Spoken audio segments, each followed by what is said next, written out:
Welcome to 502 Conversations. I'm Brian Kerby.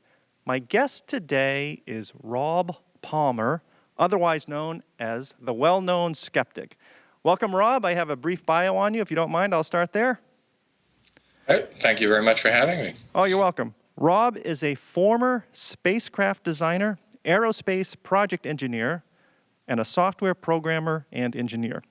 A former believer in biorhythms, ancient aliens, ESP, and all kinds of pseudoscientific nonsense, he is now the eponymous author of the Skeptical Inquirer column, The Well Known Skeptic, in which he writes book reviews, conducts interviews with skeptics and public figures, and investigates such topics as psychics and psychic fraud and the purported sonic attacks on U.S.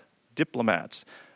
Anything else you'd like to bring into that? Oh, you really looked into the articles they've written also for Wikipedia. Yeah, so the book, the Guerrilla Skeptics in Wikipedia is a big thing, and that's what got me into writing for Skeptical Inquirer. And the sonic attacks was one of the articles I worked heavily on for Wikipedia, and then wound up interviewing Robert Bartholomew, who's an expert on psychogenic illness and mass hallucinations, and got him to tell me his take on it, which was very different from the U.S. government, what was coming out, and that wound up being added to Wikipedia. So that's really a cool synergy.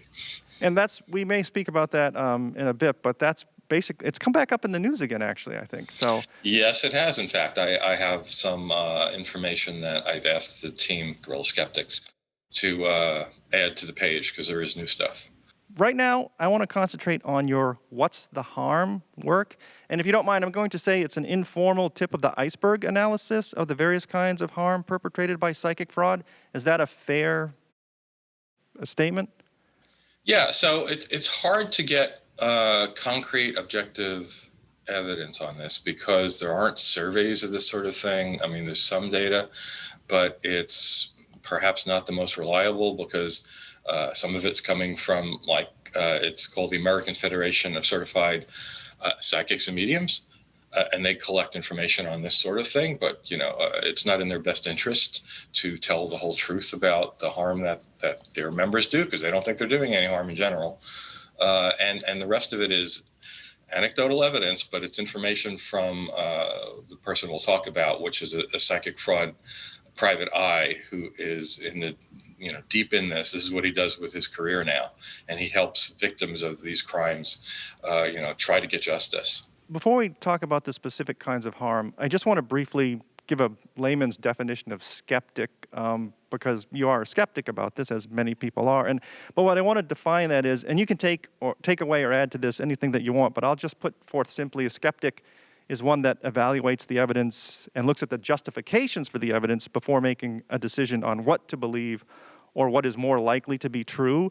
And I must say, when it comes to psychic claims, the evidence is astoundingly lacking. Under controlled conditions to which the psychic has agreed in advance would not impede a demonstration of their abilities. No one has demonstrated psychic abilities. And many have been evaluated. And a skeptic, it's not a debunker, it's an investigator. And it would turn science on its head if someone could prove this, and we'd all like to know it. So it's an investigation, not a debunking, as some people would say. Is that fair? Yeah, that is one of the things I've pointed out.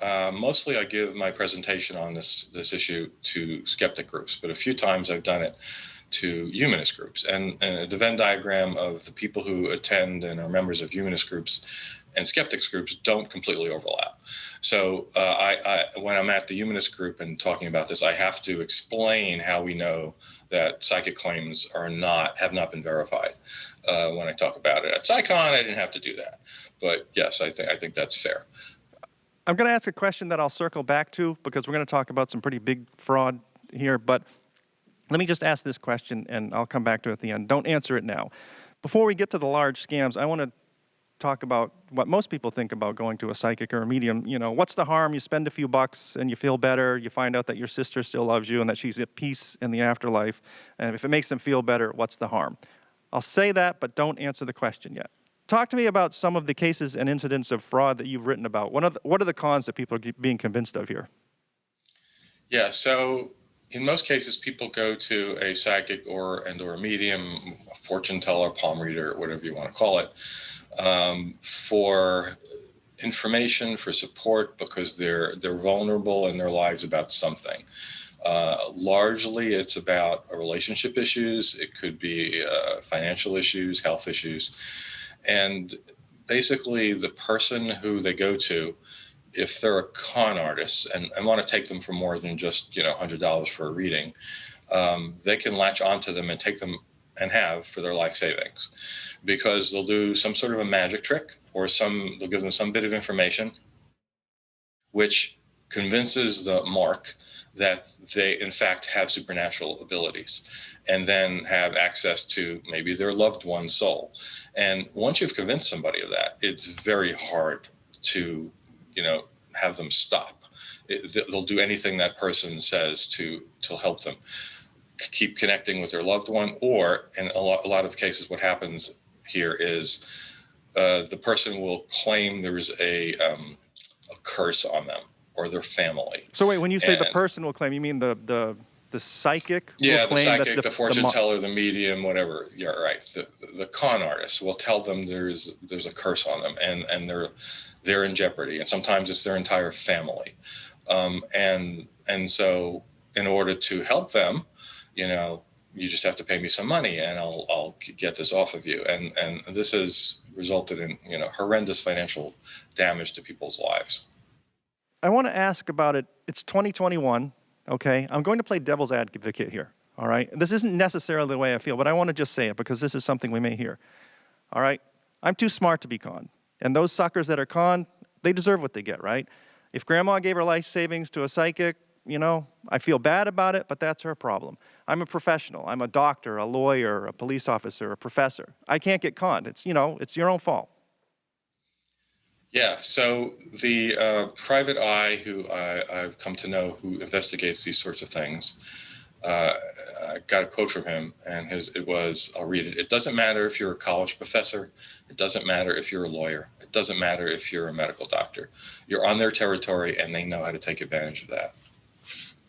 And, extrapolating, these people, they sell the cases are of psychological manipulation under the guise of assistance, and they're selling false hope to these people. And anyone who's in that situation, if they're in the least bit gullible, I'll use the word, or they've never been taught that this isn't a real thing, they're vulnerable to this. And it does not really matter your education.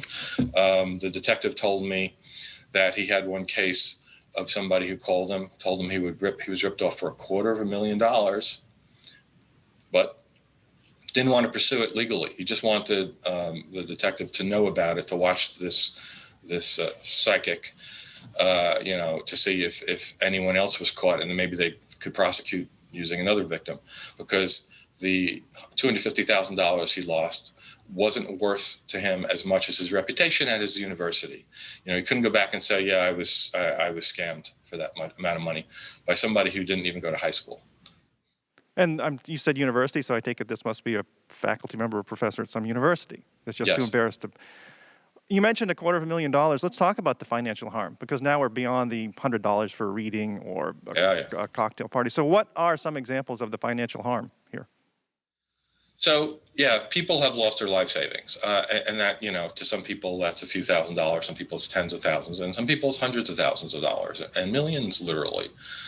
So the American Federation of Certified Psychics and Mediums admits to this type of thing $200 million in a year. Tiny bit of reality that has to be. Because, as I mentioned, they wouldn't have known about the $250,000 taken from that professor because he didn't report it to anybody. And in most cases, it might not even be their members, and most of them aren't going to get reported.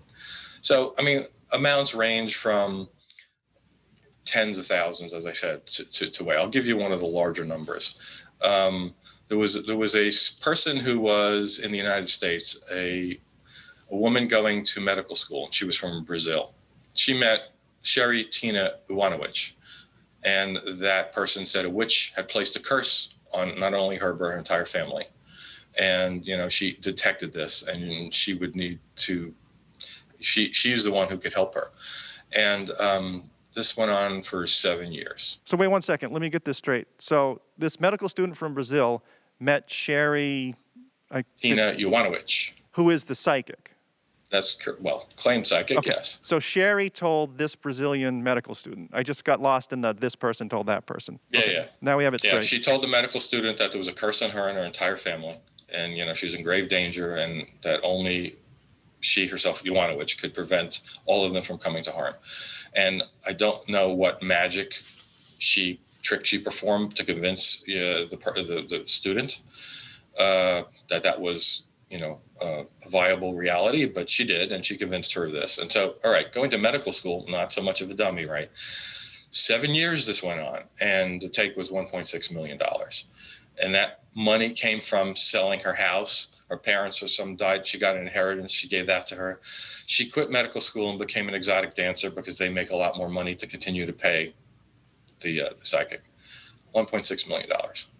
So she fell deep over Oh, yeah. 7 years. So I don't And know how much. long-term things are not unusual at all.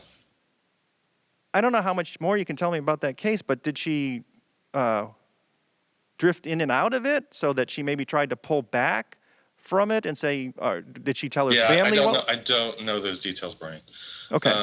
So the last thing I'll say is that the psychic was sentenced to 40 months in prison in order to pay restitution. So the thing there is it's extremely unusual for them to get sentenced to anything, even in fact arrested or prosecuted. So this was unusual. This was because the detective, Bob Nygaard, this was one of his cases that he worked to help the victim. And I don't know if she spent all 40 months in prison. She might have got out for good behavior too. But the paid restitution on that is a joke, because the problem is, especially over a long period of time, when money like that is collected by these people, they don't stick it in their bank account. They give it to their friends and relatives, and it's gone. Like, the courts can't get it back. Speak to me a little bit, if you can, about the toll that's on family members, because I don't know if this is done in isolation or if sometimes family members get wind of what's going on and they try and intercede, but the con artist can berate the victim into continuing. I mean, how does this go on for years like that? Do you have any examples of things like that? Well, what I do know about that is for the most part, the victims are told not to tell anybody what's going on. And that's one of the reasons it can continue, right, without the person not being talked out of it. And it's like a cult in that regard. They're basically told, if you tell anybody about this, I won't be able to help you, or this, my help will not work anymore. And in large part, these people do fall for that. And so, I can imagine sometimes that confidence is broken, but it seems in a large part for these large sums of money, the people, go with that, and they don't tell other people in their lives what's going on. When you were writing about these, I don't know how far you get into it, but do you know how they keep them hooked so long? I mean, you'd think that 7 years to lift a curse is a long time. So if I say, if you give me $3,000, I can lift this curse. How does that turn into $1.6 million? I mean, why there's no end game? Yeah, it's when you're on the our side of it, it seems ridiculous, but it is when you have been convinced that your life or your immortal soul is in jeopardy. It's hard to get out of it. Oh, so another example, and I don't know how much money this was because it's not a case I wrote about, but I remember being told about this case. And this tells the evil that's in these people, the con artists, I mean. A woman had gone in because she had a miscarriage, and she was pregnant again, and she was really concerned that would happen again. So the psychic told her, oh yes, you have bad energy, and that's why that happened, and you'll have to continue to pay me until you give birth to make sure that it's a healthy baby. And then somewhere in the midst of that, and by the way, I'm in contact with the soul of the fetus that didn't survive, and it's in some kind of limbo purgatory burning. And the only way it will get out is if you continue to work with me in this other way and give me more money. I'll say that I'm not sure it seems ridiculous to me, only because I've been fantastically wrong about some things before. So I do sympathize if someone gets their, if a psychic gets their meat hooks into someone that I'll say is susceptible as opposed to gullible, because there has to be something going on to make someone susceptible, something emotional, like you're saying, a miscarriage and a pregnancy. I mean, I can't think of anything more horrible, though, than to take advantage of someone like that in those. These people have no conscience. It's unbelievable. when we're talking about that kind of thing, do you have any more specific examples? I think there's a case, I don't know if you can speak about this, but we had a case right here in Massachusetts, not for those sums of money, but we were talking tens of thousands of dollars, and it was prosecuted. Do you recall that one? Tracy Milanovich, if I'm saying her name right. Yeah, that was just last year. Well, now it's 2 years ago, 2019, December 2019. I remember that one. Yeah, I presented on that one. That was a fairly low amount of money comparatively to these millions, but still $70,000 from a woman, and that could have been her life savings. And that was just bizarre because she told the client that the client's daughter was possessed by a demon. So again, we get the supernatural stuff that like curses demons. And the thing here was that Milanowicz could purchase, I think she used the word, purchase her daughter's soul back. If she spent a lot of money on incantations and whatever. And the really weird thing, which was she was going to relocate the demon, take it out of her daughter and stick it in a Barbie doll. And that was here in Massachusetts, just to bring it home right here. But these are Yes. these are all over the country. All over. Yeah, all over the country. It's probably all over the world. The ones that I'm more familiar with are the cases that the detective I've worked with, Bob Nygaard, has worked, and he's an American, so he works on cases that are regular. Though he gets calls from all over the world now that he's known for doing this, and he can't help. It's really sad. He tells me he gets 4 or 5 calls like this a day, people reaching out to him for support, and he's not in an agency or anything. It's just him. His time is limited. He's done, I think the number off the top of my head was 40 cases in a decade where he's gotten the justice for the victims in some regard. The number must be orders of magnitude larger than that these people get ripped off, don't know who to call. Because part of the problem, we haven't talked about this, is the legal system is atrocious with this. If you leave your car running and you go into a 7-Eleven to get a coffee because it's going to be 2 minutes, you think it's a safe neighborhood, and you come out and your car's gone because teenagers drove away in it, and then you reported that, nobody would say, nobody in the police department would say, well, you're stupid, we're not going to investigate and bring those people to justice for you because you were stupid or gullible, that you shouldn't have done that. It's a felony. It's a car theft, right? And there are laws on the books about this kind of stuff with fraud, with psychics, but people do get left out. It's like, you gave your money to them. Why should we help you? Nobody had a gun to your head. Bob tells me that's a quote all the time. So you can go into a police precinct and try to do it. And right at the bat, you might get stopped right there. And then if you happen to get a police officer who will make a case, and then that goes to the next level, they have to arrest the person. Now you need a prosecuting attorney that's going to bother to try the case when they have other things to do, and they also think you're gullible and stupid and maybe deserved it. So the amount of people who fall for this and then don't get justice is through the roof, and that's one of the little known things here. But the psychics all know it. They know that's a thing they can take advantage of. It's a very low likelihood that if they rip somebody off, they're going to get stopped or caught. And by the way, if they are, the most common thing that happens is, oh, okay, you got me, I'll give the money back. Okay, they make a plea bargain and they go free. And well, guess what they're going to do? They ain't going to go legit and go, get another job. They're going to still do that because that's all they know how to do. When you're talking about it, I think you said earlier in the conversation that according to, what was it, the American Psychic Association of Mediums, that they know American Federation of Certified Psychics and Mediums. They admit to $200 million a year in psychic fraud? 2011, so already a decade ago. Yeah. So these amounts that are, then this is just in the United States, I assume, that they keep track of. So those amounts are just here, and that's all these cases adding up over time. I don't even think it's all these cases. I don't know where they would have gotten at it, right? Because like most of the people, this organization wouldn't even know about this. When you're writing about it or talking to Bob Nygaard, is there any organization behind this, or is this all like one-off storefront psychics, or is it part of a larger organization? Well, Bob tells me it's largely in the United States from a community of people from a particular country in Europe who tend to do this as families. It's essentially organized crime of a kind of odd way, because it's not the typical thing you think where there's a godfather or whatever, but it's just families do this it's what they do. The women do this. The men do, he says, other kinds of scams, which is like, I don't know, fake roofers or driveway repair pavers. But they get into this as families, and it's all they know how to do. And from the psychic perspective, he says grandmothers teach the mothers, and the mothers teach their daughters, and they don't go to school, and this is what they do. I want to ask about something that comes up. Maybe you can't answer it because you've written about it quite a bit. But has any impression been made on you about the psychological harm of the victims from the realization that they've been conned, or that their grief has been used against them, or that their loneliness? Because sometimes it's a lonely heart scam too. Yeah. Bob Nygaard works those sorts of things too, to a lesser degree. That is true. I haven't dealt so much with the, let's say, psychological and non-objective, more subjective parts of this, because other people talk about that. Susan Gerbic calls these people, and not only these people who are doing the giant scams, but anyone who pretends to be a medium or a psychic, grief vampires.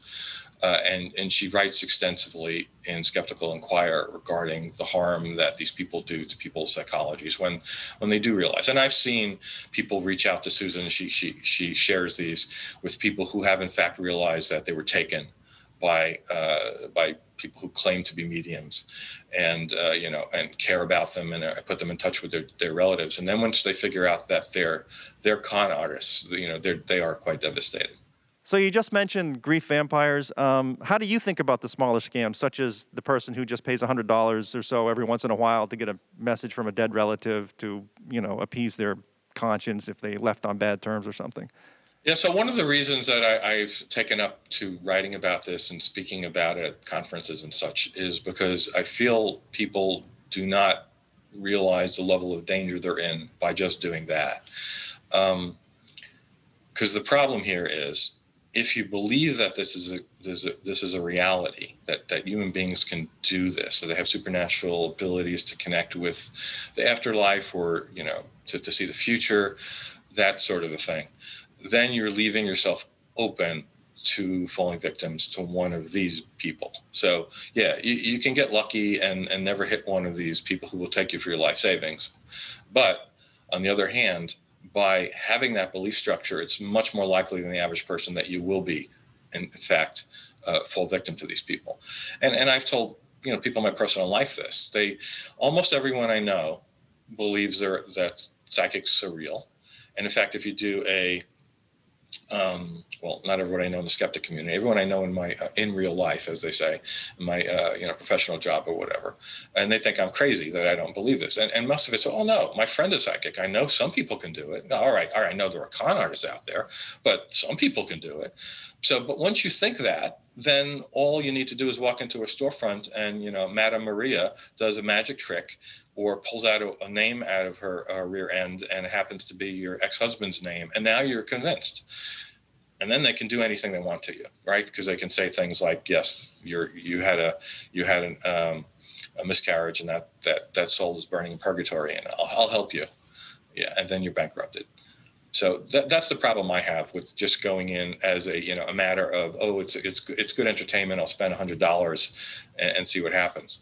And by the way, even when people don't lose their life savings on this, the amount of money that people lose is absolutely astounding. So I talked about this at SciCon, I think, or maybe it was another presentation, but this is 2015 data. I have a chart which shows if you spent $1,000 in a year on psychics, right? How many men versus women did that? Well, interestingly, it's a 6-to-1 ratio there. 785,000 women in the survey admitted to that, 125,000 men spending $1,000. Now we'll ask, how many spent $10,000 on psychics? Now you're getting serious here, right? All right, 285,000 women, only 325 men. Not 325,000, 325. Wait, did you just say 285,000 women spent $10,000 in 1 year? That's correct. And that was, again, data from the American Federation of Certified Psychics and Mediums. So that's their own data, which I would also think is an undercount, because I don't think that agency, not that I'm accusing anyone that the IRS should look at it, but I would doubt that, any people that get paid in cash report this money to the Federation. There's probably credit card charges. we've been talking about these really big scams, okay? And then we also talked about the person that pays $100 or whatever at a cocktail party or a wedding, or not a wedding, but a shower, or something for entertainment. But also, in some of the reading about psychics, there are people that are called shut-eyes. The psychic actually believes they have a power. So they're not all specifically, I guess it's hard to say this, they're not all specifically cons, so to speak. So do you have any, I don't know if the word sympathy, how do you relate to the person that actually has been told they have a gift and they're somehow very intuitive? And again, this can be someone very smart, like Ray Hyman at one point thought that he could read palms until somebody said, just tell him the opposite of what you're thinking and see how well that works out. Same results. People still believed. So, and he's a cognitive or a behavioral psychologist. So how do you feel about the shut-eyes?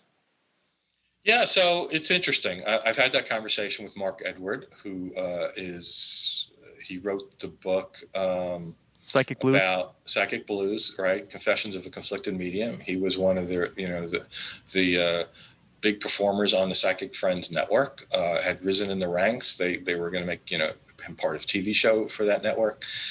And he said it was very intoxicating, and he could have even felt like, he was really doing it, because people would he's just doing cold reading, but people would call in and you changed my life and you saved my life. So it clearly is an intoxicating feeling. And I yes, I do think there are people like that.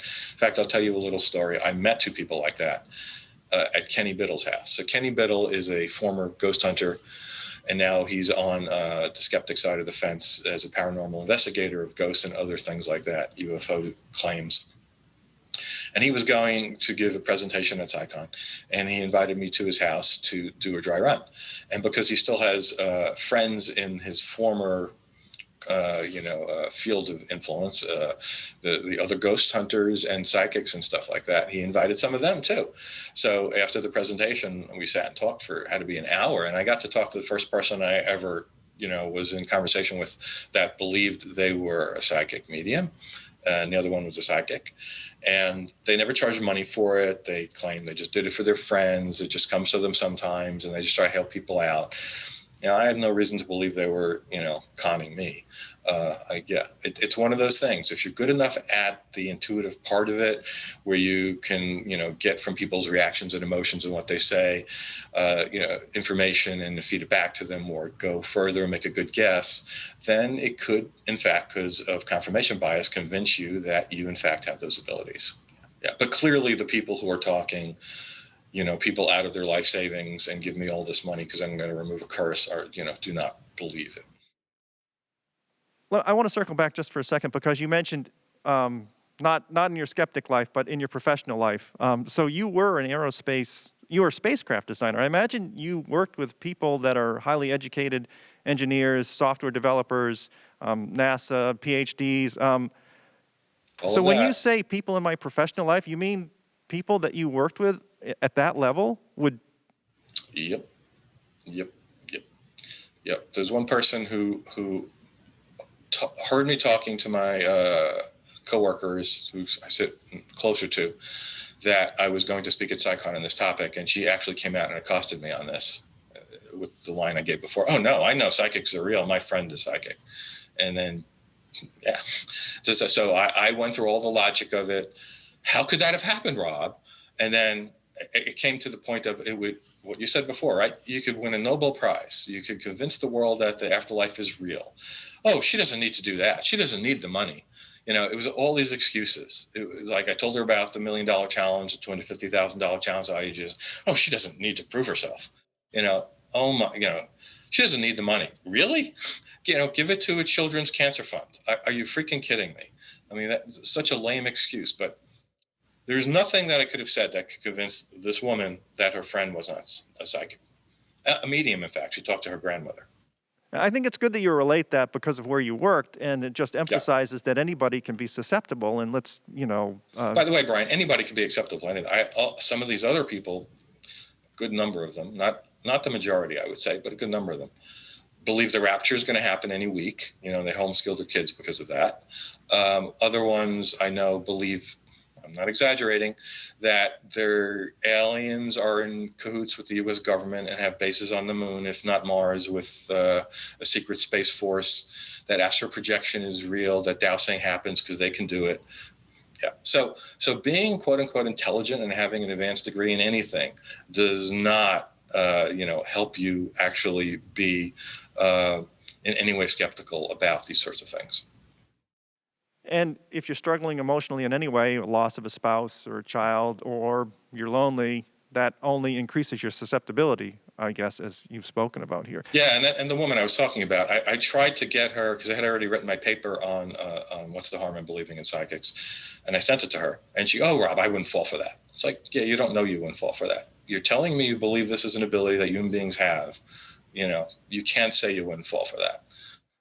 Well, I guess one question I was going to sum up with, but I guess there's no answer to it, is that it's 2021, right? I mean, we know so much more about science, supposedly, and how we acquire knowledge and what reality is. I was going to ask, how do these cons still work? But I guess it's kind of been answered through this conversation. Yep. Yeah, people are people. I mean, I say that a lot. It's like, we're still largely regarding how our brain works the same we were on the African savannah. And we're subject to all the logical fallacies, that our ancestors from hundreds of thousands of years ago were. Unless you trained yourself into understanding these things and cognitive biases, which skeptics know about and try to understand so we can prevent it, from falling into those traps ourselves. But generally, it's not something the general population knows about, and it's not taught in school. Confirmation bias, of course, the big thing. People don't even understand when they're convincing themselves of something that's not true just because of that. And you just said it. A lot of times we actually fool ourselves because we don't understand. We haven't been trained how to evaluate and think things through. So we convince ourselves, we fool ourselves. Yeah, and there's also the whole aspect of, as Fox Mulder said, I want to believe. I one of my friends at the office, I constantly would have discussions with him. In fact, I joked with him because he's so on that side of things and I was so on the other side that it would be cool to have a podcast. He said, where, it's just us talking, but he didn't want to do it because I thought that would just be a fascinating look into a believer and a non-believer on these sorts of things. It saddens me that people think this way, and yet there seems to be no easy way to change it. Once there's a quote attributed to Mark Twain, which I've put up at these presentations on psychics, and I say attributed to because it's one of those things that's the veracity of who said it isn't clear, but it's basically it is much easier to fool someone than to convince them that they have been fooled, and that's on any topic, psychics or anything. So once you've convinced yourself it's true, and for some reason you like the aspect of it, now you want to believe it, as I said, Fox Mulder did, and it just becomes a very difficult thing. So what I was saying is, my friend said, Rob, if you convince me these things are not true, I have nothing to live for. And this wasn't even religion. He's not a particularly religious person. This was just the fact of all the other woo he believes. The real universe isn't good enough for him. It's very strange. Well, I guess we can kind of leave it there, but I was hoping to ask, is there any progress being made in these numbers that you've looked at from 2011 to 2020 or however far back you've gone? Has there been an increase in prosecutions? Has there been a decrease in susceptibility? Is anything getting better? Yeah, I don't have the data, but I would doubt it. And one of the very bad things, besides the death toll of the pandemic, is that the whole psychic thing has moved online, and it's even easier for them to make money. So somebody who would have to rent a hall and have a reading with 100 people now can, for almost no money, I don't know how much a Zoom account is, but and then they can charge people $40-$50 and only paying for their monthly Zoom fee, and have psychic and mediumship readings. And Susan and her team, including me, have been involved in sitting in on these, and it's a sad affair. These people are making, even the people who don't rip people off for the life savings, just $100 a pop or whatever, but they're making tons of money. So one of the scary things is, and I put this chart up, when I do the presentation. And I always say, please don't take this as career advice, because it's again, data from the American Federation of Certified Psychics and Mediums, how much these people make. And this is before the internet stuff, took hold fully, because people moved online because of the pandemic and whatever. So according to that organization, it's a $2 billion a year industry. Again, this is just credit card charges and the ones they know about, $2 billion in the United States. And this is old data too, again, 2015-ish. The average psychic, according to them, can make up to $150,000 a year. And whatever they classify as reasonably successful, $500,000. And the names you see on daytime television who've gotten that far, $5 million and up. All right. Let's reiterate, don't take that as career advice. Please don't. Okay. And in fact, for skeptics, it would be so easy. We know what cold reading is. You can learn to do it. Hot reading. The gullibilities of people. If I only didn't have a conscience. Let me ask if you have any advice for someone that maybe knows somebody caught up in this. This is probably something you can't answer, but if you have a family member that is just oodling away money on this, what can someone from the outside do? Is there any interference? Is it like a cult where you have to drag them away? Or are they just so psychologically convinced that that's actually harmful? People are individuals. Some people, there's a statement that I think even is attributed to James Randi, which you can't talk someone rationally out of a belief they got by irrational means. But then there's been pushback on that. I've heard atheists say that too. And not necessarily true, because people have changed their minds on things like religion even by being given evidence. So yeah, some people would clearly be hopeless, but I wouldn't assume that. It definitely is worth it to try it. And one of the things to try is to show them about all this stuff. There are oodles of YouTube videos on how cold reading is done. The Holy Kool-Aid channel has a great series on it. How they do hot readings, how people are taken advantage of by what looks like magic from psychics and fortune tellers. You can look up the Skeptical Inquirer articles written by Susan Gerbic and others that delve into details of readings that we've witnessed, and we tell you how they were really done, that it's not a paranormal ability. Look up Bob Nygaard's Wikipedia article, which I wrote, and gives all these horrendous cases to give you an example of what goes on. That's one of the things you could possibly do. Yeah, absolutely try it. I wouldn't give up on someone. Rob Palmer, the well-known skeptic. If anybody wants more information about this, you can Google Rob Palmer, the well-known skeptic, Skeptical Inquirer, Center for Inquiry, James Randi, a lot of the stuff that we've spoken about, and I'll try and put some in the show notes as well. Thank you so much, Rob, for being here today and talking me through some of this. I greatly appreciate it. You're very welcome, and I'm very thankful that you were able to put me on to discuss this important topic. Thanks, Brian. You're welcome. 502 Conversations. I am Brian Kerby, and my guest today has been Rob Palmer, the well-known skeptic. Thank you very much.